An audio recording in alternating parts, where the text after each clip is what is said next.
welcome to the Shakaama Live Show with your host, Shakaama. Prediction: a stock market crash of 2016, the countdown begins. The Dow will drop 50% as market replays 2008, 2009, and 1929.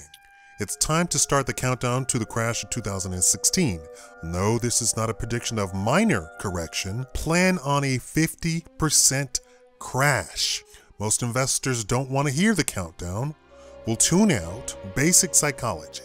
They'll keep charging ahead with a bullish battle cry about how the NASDAQ will keep climbing relentlessly to a new record above 5,048, smiling as they remember reading that a whopping 73 companies are now in the Wall Street Journal's billion-dollar startup club, with Uber, 41 billion, SpaceX, 12 billion, and Snapchat, 10 billion. Hearts race even faster, reading in Bloomberg Businessweek that China's IPO boom meets billionaire and Jack Ma's Alibaba fortune is now valued at $35.1 billion.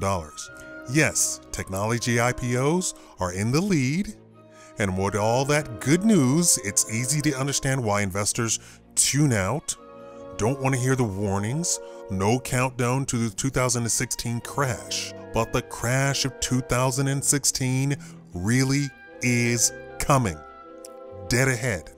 Maybe not till we get a bit closer to the presidential election cycle of 2016, but a crash is sure bet. It's guaranteed cert, complete with echoes of the 2008 crash, which impacted on the GOP election results, triggering a $10 trillion loss of market cap, like the 1999 dot-com collapse.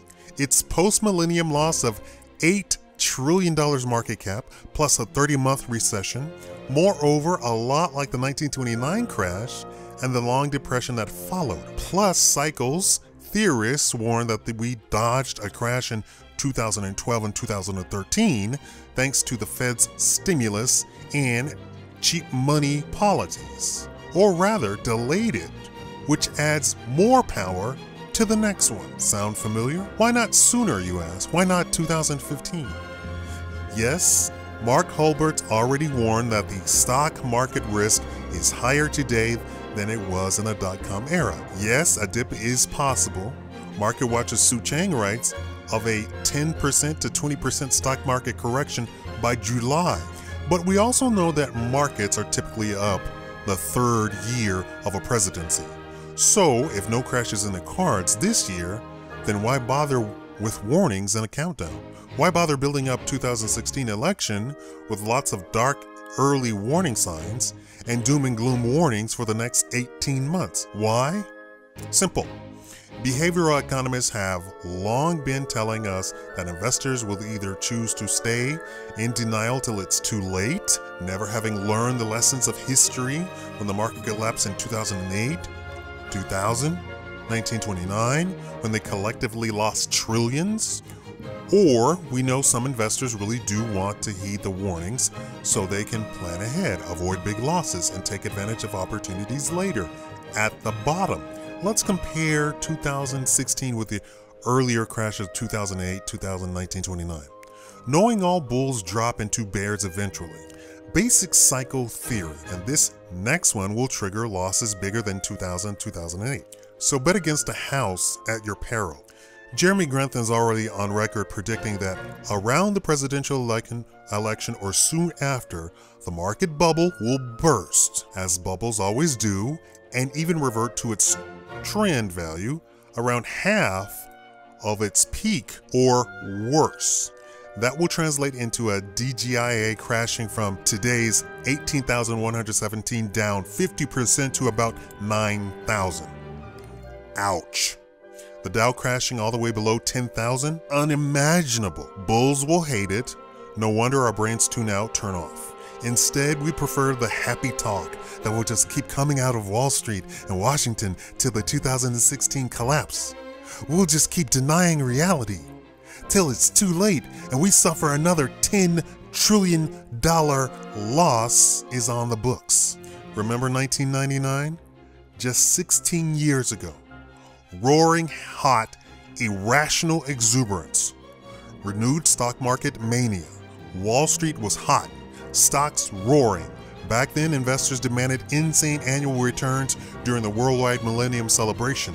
The top 19 mutual funds had 179% to 323% annual returns.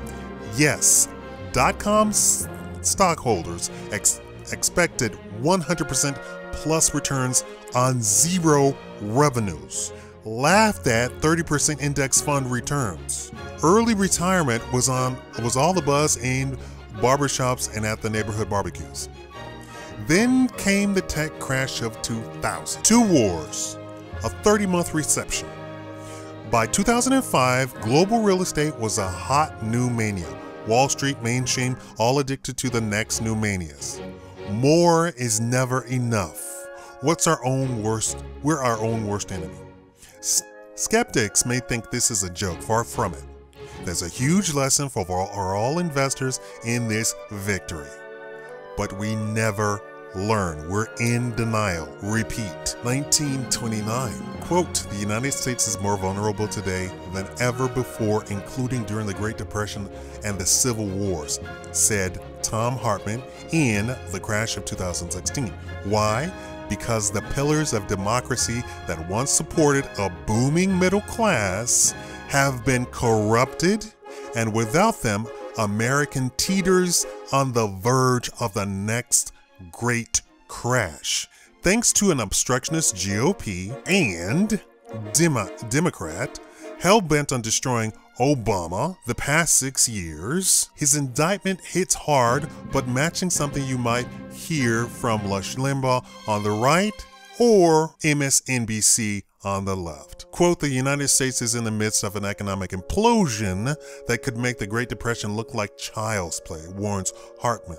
His analysis is brutal, sees that the facade of our once great United States will soon disintegrate to reveal the rotting core where corporate and billionaire power and greed have replaced democratic infrastructure and governance. Our once enlightened political and economic systems have been manipulated to ensure the success of only a fraction of the population at the expense of the rest of us. And he wrote that before Piketty's capital in the 21st century. 2016. Why won't we hear the crash? Are we all deaf? No, in fact, the warnings are always long and loud and crystal clear.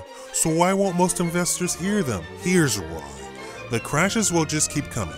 On March 20, 2000, we warned next crash. Sorry, you'll never hear it coming. But few listened. The 1990s.com mania was so blinding, it drowned out rational thinking, led to Wall Street losing $8 trillion in the 2000 to 2003 bear market recession. Still, nothing much has changed. Another round of warnings roared from 2004 until 2008. Few listened. Then another crash, and Wall Street lost even more, $10 trillion. Throughout much of 2012, 2013, pundits warned how bad the market really was. But in December, the Wall Street Journal revealed that after 13 years in negative territory, Wall Street's lost decade, which lasted from the 2000 crash to the end of 2013, finally broke even on an inflation-adjusted basis. And the investors got back into bullish feelings. And that eased the panic and bought the bulls more time. Yikes, it took 13 long years to break even from Wall Street losses of 2000 and 2008, and now investors are being warned that the crash of 2016 will be even worse with new losses of 50%. In short, the market really is bad news. But still, here we go again. Panicking, fearing that 2016 will repeat 1929, fearing that Wall Street and Main Street, tens of millions of Americans, plus the Fed, the SEC, Washington politicians, and both parties will refuse to prepare for the crash of 2016. Will deny hearing the warnings of the crash of 2016, one that promises in the end to become bigger and badder and far more dangerous than 2008, 1999, and 1929 combined. Listen closely. The countdown to the crash of 2016 has started. Thank you for watching this Shakaama Live Show.